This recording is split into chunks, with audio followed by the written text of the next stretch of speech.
Hello ladies and gentlemen, and welcome to Worcester, to the University Arena for the Lord's Taverners National Junior Championships 2016. My name's Stephen Jamieson, and over the course of the next 20 minutes or so, we have a show for you. The best youngsters from around the country have gathered here in Worcester to put on a real spectacle. Let's see what's coming up on the programme.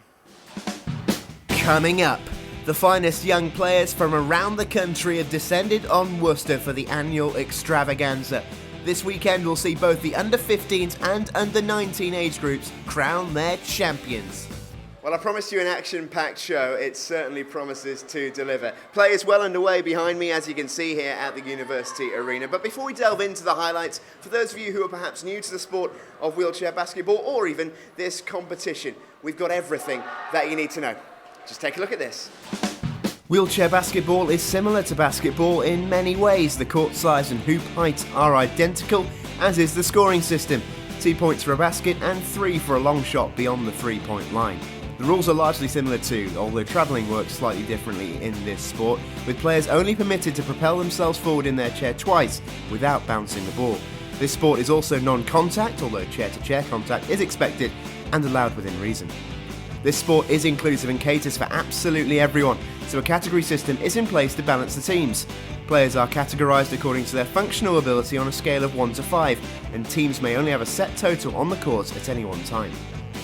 For the Lord's Taverners National Junior Championships, there are 2 age groups, the under-15s and the under-19s, and the main difference between the two is that the under-15s have a shorter hoop to shoot for. In both tournaments, the teams are split into 2 pools and will play each other each in a round-robin format with 8-minute halves.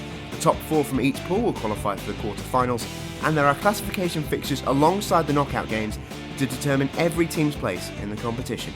Ultimately though, there will be 2 champions crowned at the end of the weekend. So now you know everything you need to know about the sport. It's high time we kick off the highlights. We start here on day number 1 with the under-19s competition. This is Pool A. We kick off the action in Pool A with the defending under-19 champions West Midlands, and they looked in ominous form on the competition's opening day. 5 games and 5 wins to kick off their title defence, and with all the team chipping in to help out, they revealed strength in depth and few weaknesses, putting the rest of the competition on notice. Best of the rest were South East, who were almost equally impressive in the early stages, claiming 4 wins from their 5 games.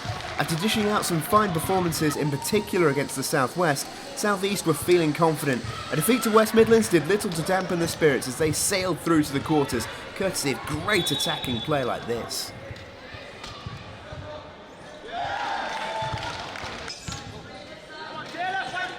Next up were the North East, who ended the day in 3rd position in the pool, courtesy of wins versus Northern Ireland and Wales.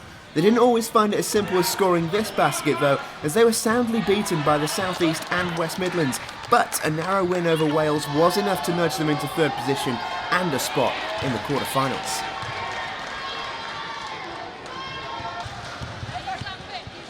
Wales didn't miss out though, as they snatched the final spot in the last 8. Get out and get the job done was the words from coach Janet Jackson, and the Welsh certainly did that, just about, in this instance, as this effort wiped its feet on its way in, as wins over Northern Ireland and London meant the Dragons were flying through the competition, harbouring hopes of a medal.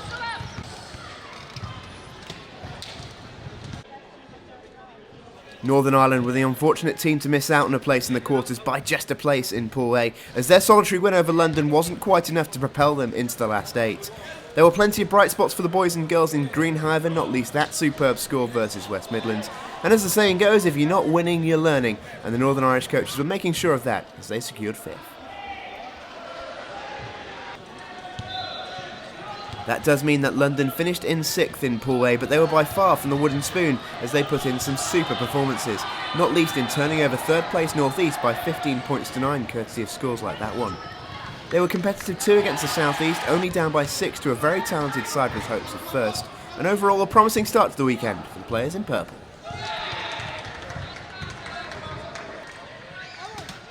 Over in Pool B, in Yorkshire must have been taking notes from the West Midlands as they too left the pool stage behind with a 100% record.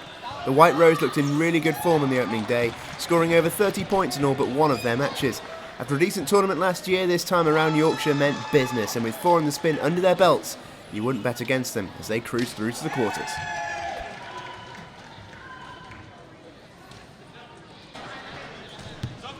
Pitching up in second place after the pool stage was East, who looked to be in fine form as the only blot on their copy paper came against Yorkshire. Elsewhere, East won all their other games strongly, ensuring safe passage through to the last 8 with a dominant win over South West. With baskets aplenty being shared around the team, they certainly look to be a side to avoid in the latter stages.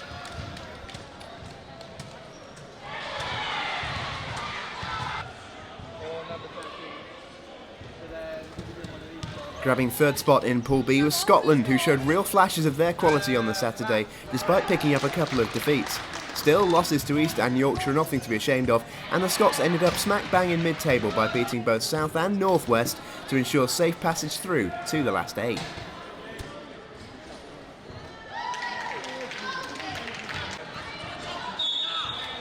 In a pool of 5 teams, it was going to be tight for qualification spots, but North West made sure they didn't miss out with a strong win over South West in what turned out to be a shootout for the final place. The North West certainly made the rest of the teams work really hard for their victories, but ultimately a big defeat to the South West was enough to carry last year's finalists through, as our quarter-final lineup is completed.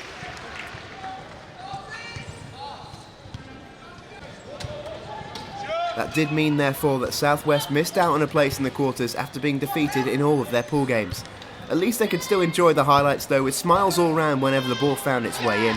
With some fine shooting as the day wore on, South West tangibly improved. Could they continue that in the 9th, 11th place playoffs on the Sunday? Looking at the pool tables at the end of the first day, it's the West Midlands and Yorkshire who have made the perfect start. South East and East only lost a game each in advancing through, while North East Wales, Scotland and North West complete the quarter-finals. Northern Ireland, London and South West, meanwhile, headed into their own classification round-robin to determine places 9 to 11. Well, some fantastic entertainment from the under-19s competition, but now it's time to turn our attention to the other half of the tournament, the under-15s, the shorter hoop. Here's the action from day 1 and Pool A.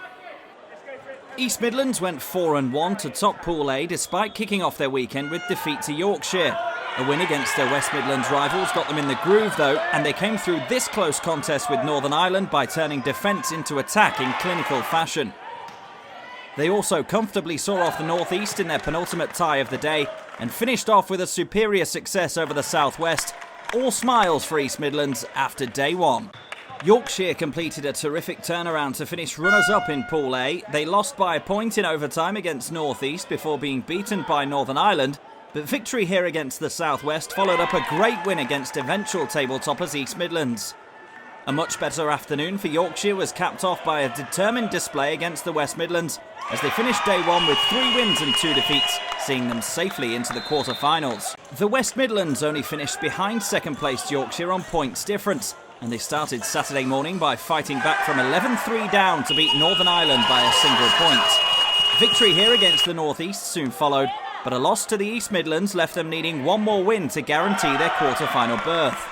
A composed performance against the South West gave them that all-important victory, sending them through despite ending day 1 with defeat to Yorkshire. It was Northern Ireland who clinched 4th place in Pool A to ensure they made it through to the quarter-finals, following up an agonising 1-point defeat to the West Midlands with this solid victory over Yorkshire. They backed that up by beating the North East next, profiting from some of their opponents' near misses to convert a number of breakaway baskets. And a win against the South West saw them safely through without needing to worry about a close defeat to the East Midlands. The team from the North East came really close to finishing inside the top 4 and were highly competitive across the weekend. They began Saturday by edging a thrilling contest against Yorkshire in overtime. Valiant defeats to the West Midlands and Northern Ireland followed, but they got back to winning ways against the South West. However, a loss to eventual Pool A winners East Midlands in their final game saw them finish 5th. The South West encapsulated the spirit of the tournament excellently, and despite not quite managing to get a win on the board, they certainly entertained the spectators with their infectious blend of working hard but having fun with it. Their best performance came against a strong Yorkshire outfit where they battled bravely but fell just 4 points short of their opponents. Last, but certainly not least. The Northwest were the only side not to taste defeat on day one, finishing top of Pool B with an impressive 4-0 record. They began the championships with a 4-point win over Scotland, with Wales and London also left trailing in their wake. The biggest win of the weekend against the South East meant it was job done for the Northwest, who had plenty to be pleased about. The Welsh crowd lit up the sidelines throughout the tournament, and their players certainly delivered on the court too. They began their Pool B campaign with an impressive victory over a strong Scotland side, and despite defeat to eventual pool winners Northwest, they bounced back with a hard-fought 5-point success against London before beating the South East by the same margin. Second place for Wales then, and a place in the quarter-finals. It was a day of two halves for Scotland in the pool stages as they opened their championships with back-to-back defeats against the Northwest and Wales. They fared much better in the afternoon though, looking good against London to register their first victory. Later on, they saw off a plucky South East side by 5 points to go 2-2, which was good enough for third place and a spot in the quarters. The South East dazzled with some slick hairdos and determined displays on the court. They pushed Scotland close in their first contest, losing by just 5 points, and it was a similar story in their second fixture against Wales. But they didn't have to wait any longer for a win as they took on regional rivals London. Again, there were only 5 points in it, but this time it went in the South East's favour. That win was enough to see them finish fourth, despite ending with defeat to the Northwest. London came close to victory on a couple of occasions, but despite not quite managing to register a win, they played with a smile on their faces throughout. Their strongest showing was against Wales as an improved second-half display got them to within 5 points of their opponents. There was some sharp shooting in this terrific tussle with the South East, but again 5 points was the difference, and London would go into day two contesting the 9th, 10th and 11th place playoff. So what did that mean for the pool tables? Well, Northwest in Pool B were the only team to claim a 100% record as they topped their group with the noisy Wales joining them in the quarters in second, along with Scotland and South East. They were to be matched against Pool A's qualifiers, with East Midlands topping the group and being followed into the last 8 by Yorkshire, West Midlands and Northern Ireland. North East and South West would join London to battle for places 9 to 11. Before we move on to the action on the Sunday, however, don't forget this summer is a very important one in wheelchair basketball with the Rio Paralympics just around the corner. I managed to catch up with 2 Paralympics GB stars who paid the competition a visit. Okay, so Greg, a little bit's changed since you were last here last year at these national championships. You're now on the way to Rio as part of Paralympics GB. Can you explain how that process feels to you? Yeah, like you say, a crazy difference. I saw you here last year for the same event, and I was thinking the other day, I wonder how many people have played in this tournament one year and then gone to a major tournament with representing the seniors the year after. So yeah, it's still, I keep saying it's still not sunk in, and it genuinely really hasn't, even though we're only a few weeks away. I'm really excited. I can't wait for it all to start and to see how it's all going to go out there and experience something completely different to the normal. And coming from the Lord Taverners pathway, what's influenced you on your path through to GB? I think with Lord Taverners, they provide a lot of different sporting chances. So they do wheelchair basketball here. They also provide a lot of different things. So I've had a lot of experiences with them. So I think just the fact that now I'm here and how much I enjoy the sport, I think that's really helped me to get where I am now. Yeah, a big part of this, I've been coming to these tournaments a long time. It was the first tournament I ever came to actually as a junior, and like I say, a massive part of my career, and I'll never ever forget my roots, and this is a massive part of that. It's crazy, watching the under-15s and how many people there are that are all developing at such a fast rate. It's mad, and watching the under-90s, they're all the same age as me, so watching them all play, I'm like, oh, you're they're all doing so well and all smashing it, and it's really good to see. And you mentioned off air before we spoke to you on the camera that you've been overwhelmed by the amount of people waving you and saying hello to you. You've become a minor celebrity in these parts, and I know you're not too comfortable with that, but if you had any advice for youngsters that are coming through the same system that you did, what would it be? I'm not sure about minor celebrity, but I'll take it, I suppose. I think, I still feel like I'm one of these. I feel like I belong here. I feel so comfortable around seeing all these kids just smiling the whole weekend long. And I think if I was going to give any advice, just enjoy it. I know that's really cliche, but I think it all starts from enjoyment, and then I think you just build on that with your fundamentals, and everything just all goes hand in hand. But enjoyment is the massive part of this weekend and this tournament. And don't forget, you can watch Greg, Charlie and the rest of Paralympics GB compete for medals in Rio very, very soon. The wheelchair basketball competition starts on the 8th of September, all the way through to the women's gold match on the 16th and the men's on the 17th. To stay up to date, make sure you follow British Wheelchair Basketball on Twitter.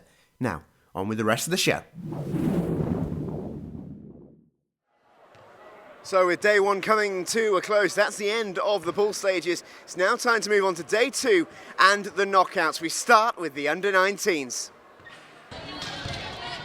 First up are the quarterfinals, and our first last 8 encounter sees East take on North East, and the team in gold put in a golden performance as they restricted North East to just 2 points whilst collecting over 30 themselves. East cruised through to the semis, 34-2. Next up, it was a north-south battle as Scotland in blue took on South East, and it was a similar story to the first quarter-final as the team who finished second in their pool looked in tip-top condition, with South East more than doubling Scotland's score in a fine win, 24-9.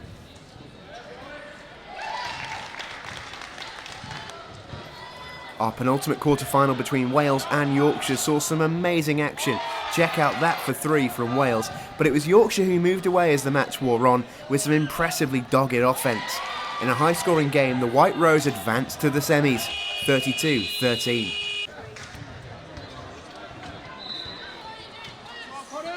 The last quarter-final was a rematch of last year's final, West Midlands versus North West. Despite the North West only winning 1 game the day before, they ran West Midlands all the way, courtesy of some brilliant shooting from number 7 Karen Doherty. West Midlands just sneaked it, 23-17.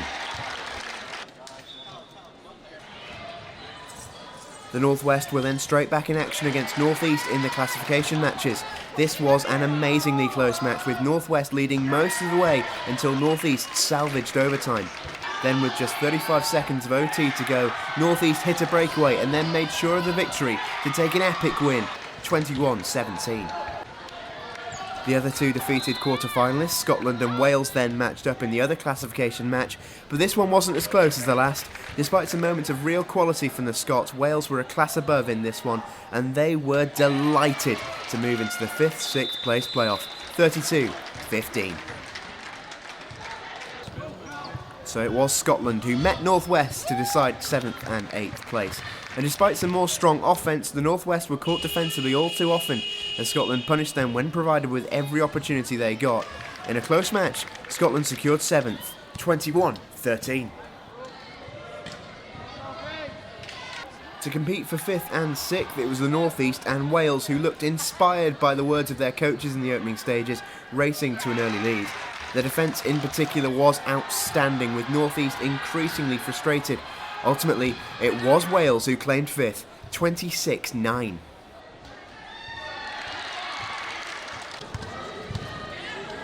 Next up, we find out what happened to the teams battling it out for places 9 to 11. First, Northern Ireland claimed a solid win over South West by 24 points to 11. London also beat South West, this time 19 to 6, meaning South West claimed 11th spot after a long weekend. That meant it was between London and Northern Ireland for 9th, and it was London, just, who claimed the win, and 9th, in overtime, 22-16. Now it's time to rejoin the battle for the title with the semi-finals. First up are the undefeated defending champions West Midlands, taking on in-form East. In a tense, low-scoring game, it was East who held the advantage with 2 minutes to go, but then West Midlands kicked into life, levelling things up, and then with 90 seconds to go, they took the lead. With barely any time left on the clock, Jake Robinson secured their place in the final once again. The second semi-final, Yorkshire versus South East, had some way to go to match the closeness of the other semi, but it wasn't far away. South East had only lost 1 game all competition and started well, but Yorkshire was still undefeated, and they carried that form over into the semi-final, eventually overpowering the South East by 10 points, securing their place in the final with a great victory, 26-16. Before we head into that final though, our 2 defeated semi-finalists headed into the bronze medal match as South East took on East, and it was the team in green who started supreme in our penultimate match of the tournament with some strong free throws. East stayed in the match right till the very end, but some good offensive rebound work like this made them pay. East finishing 4th as South East took bronze, 22-15. So to the final, West Midlands versus Yorkshire. Both teams undefeated, something had to give. It was the defending champs West Midlands who made the quicker start, courtesy of some more fine shooting. But Yorkshire just about kept in touch at the half, courtesy of efforts like that one. Into the second half, and Yorkshire squeezed every last point they could out of the West Midlands defence, whilst trying to keep the gate shut at the other end. Unfortunately for them, West Mids were breaching with enough regularity on the counter to hold a solid lead. And with just over 2 minutes to play, West Mids struck a big blow with a big three-pointer from deep to put Yorkshire under severe pressure. Anything West Mids can do though, so too can Yorkshire, and they matched up the three with one of their own. Was it too little too late though? West Mids followed that up with some more tidy offence, and it looked like they held a big enough lead into the closing stages of the final to hold on. And indeed they did, as the hooter sounded and the team celebrated. West Midlands were the victors, 33-23. The under-19s champions, West Midlands. And after the presentations, I caught up with Shiv Fitzpatrick. Okay, so Shiv, a little bit of a sense of deja vu. We were here exactly the same scenario this year, and once again West Midlands are victorious. Does the feeling ever diminish at all, or is it still a great feeling? In fact, I was more nervous this year than last year. We didn't play too good in the semi-final. We managed to scrape a win. I think we entered the game with the wrong attitude. We thought we had the win, and actually we had to play really hard. Going into the final, we went with a much more relaxed attitude, played our West Midlands basketball, and retained our title. From an individual level as well, recipient of the Peter Jackson Young Player of the Year award, phenomenal achievement. What does that mean to you? Yeah, totally unexpected it. I think maybe to do with the European Championships, winning that in May, and then coming here and doing that, being a reserve for Rio, it all played to it, but I totally didn't expect it. Really grateful for everyone that voted for me. And just sum up into words, if you can, what the work the Lord Taverners does. You've been in this programme now for many, many years, I know. Just talk to me about how much it's improved your personal game and how much you enjoy to play in it. Yeah, I wouldn't be wearing the GB vest if it wasn't for Lord Taverners. I wouldn't have made it this far without them. And I don't even know half of the players that are playing at this tournament, which just shows how much the sport's growing. As I come to the end of my Lord Taverners, I've got one more year. The under-15s are coming up from strength to strength, new winners, new players. So it's just BWE basketball is looking good. What a final that was. Terrific win for the West Midlands. It's now time to see who's going to take the under-15s title. We start the Sunday in the under-15s competition with the three teams competing for 9th to 11th. Southwest earned themselves celebration of the weekend courtesy of that youngster's effort, but in the end both London and North East triumphed over Southwest after they were unfortunately over points in their lineup. That left a straight shootout for 9th place, which the North East won despite some amazing play by London. Take a look at that shot. But the North East matched it and more, taking 9th. To take you through the rest of the competition, here's Rob Hayes. Quarter-final 1 was contested between Yorkshire and Scotland, and it was the latter who held the lead at half-time. Yorkshire hit back after the break though and got their noses in front with just 37 seconds remaining. But Scotland kept their cool in the dying seconds, clinching the crucial basket that saw them sneak into the semi-finals by just a single point. Yorkshire 10, Scotland 11. After a tense opening period, Wales held a slender 6-5 lead over West Midlands in their quarter-final. But it didn't stay close for long after the break, as Wales were far more clinical in the second half. As the buzzer sounded, the gap was 10 points, with Wales winning 17-7. Plenty to celebrate for their terrific supporters as they were heading into the semis. Quarter-final 3 saw Pool A winners East Midlands take on the South East, who despite finishing 4th in Pool B, put up a good fight. The East Midlands built a comfortable cushion in the second half, and although they weren't as clinical from the free throw line as their counterparts, they got there in the end. Final score, East Midlands 17, South East 8. The last of the quarter-finals was a real sharp shooting affair, with both Northern Ireland and the North West scoring heavily. But the North West got themselves in the driving seat with 5 minutes to play thanks to star man Joel Patterson. The big man made the difference as his side edged through to the semis with a 25-21 win. The South East took on the West Midlands for the right to contest the 5th and 6th place playoff, and the West Mids, resplendent in orange, staged a super second half comeback. Trailing 7-4, they notched 19 points after the break to secure the win and stay in with a shout of finishing in the top half of the rankings. Final score, South East 12, West Midlands 23. Northern Ireland cruised to victory over Yorkshire to book their place in the 5th and 6th place playoff. Number 10, Peter Lewis, with a wonderful piece of individual skill to lead the breakaway for his side. Lewis was Northern Ireland's main man throughout the weekend, and he went it alone this time to set up a showdown with the West Midlands. Yorkshire led 9-8 at half-time in the 7th and 8th place playoff, but didn't concede a single basket in the second half, converting defence into attack in devastating fashion. Equally important as the shutout at one end was the accuracy of number 11 Bronte Wales, who kept Yorkshire's tally ticking over to secure 7th place. So this was it, the battle for 5th place between West Midlands and Northern Ireland, and what an absolute barnstormer it was. In one of the highest scoring matches of the weekend, Peter Lewis sank this stunning three-pointer, and with the game tied in overtime, Lewis raced clear to convert the winning basket and seal a 5th place finish for his side. The first semi-final was a rematch from earlier on in the weekend, with the North West taking on Scotland, and the Scots were out for revenge, opening up a strong 11-3 lead at the break. North West danger man Joel Pattison was brought on for the second half and helped his side claw themselves back to within a point. But nerves of steel on a late free throw saw Scotland hang on, get their vengeance and progress into the final. Semi-final 2 pitted the East Midlands up against Wales, Pool A winners versus Pool B runners-up.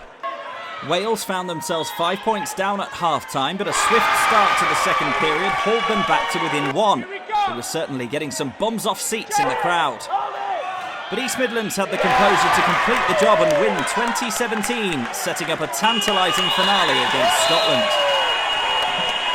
The battle for bronze was between the North West and Wales, meeting for the second time in as many days. The North West won the first contest but were well behind at half-time here, needing a rousing team talk with the score at 15-7.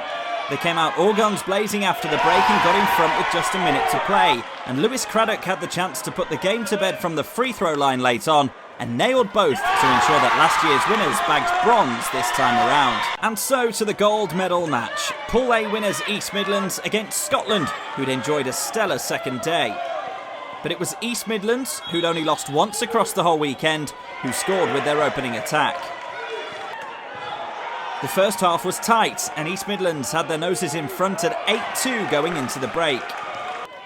Scotland were no strangers to close contests during the championships and were brave-hearted in giving their all to the comeback cause in the last 8 minutes. And when this basket went in midway through the second period, their supporters started to believe it could be their year. Number 15, Ben Leach, was impressive for the Scots throughout the weekend, and he sank this fine effort to put his side further in front. And they didn't look back from there. As the buzzer sounded, it was Scotland 17, East Midlands 8. A marked improvement for the boys and girls in blue, who finished 7 places higher than last year. The under-15 Lords Taverners National Junior Champions 2016, Scotland. So at the end of a very, very long weekend, victorious at the end of it, put your feelings into words for us. I feel absolutely fantastic. I mean, to see the talent within our squad is just great, and all the hard work that the kids have put in and the coaches, it really has paid off. So here's hoping that we can continue this into the future. And I know you had a lot of support here this weekend as well. All travelled a long way down from Scotland, plenty of flags, plenty of noise. That must help a lot. Yeah, I mean, travelling 6 hours is definitely worth it when you can win gold. I mean, Scotland has a reputation of having great fans, and that really showed this weekend. And you know, it really helped us in the end, so hopefully we can, like I say, continue this, and hopefully our fans can continue to support us in the future. Just before we leave you, this weekend also saw the second ever Richard Langhorne Trust Wheelchair Basketball Awards, celebrating the outstanding achievement by British wheelchair basketball clubs and members, with an emphasis on strong volunteer bases and positive engagement with young people. Huge congratulations to all those shortlisted and to the winners.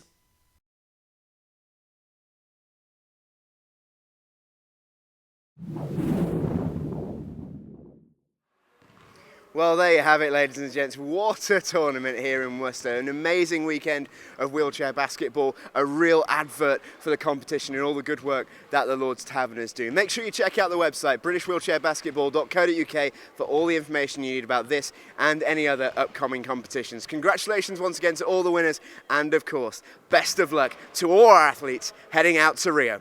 Goodbye.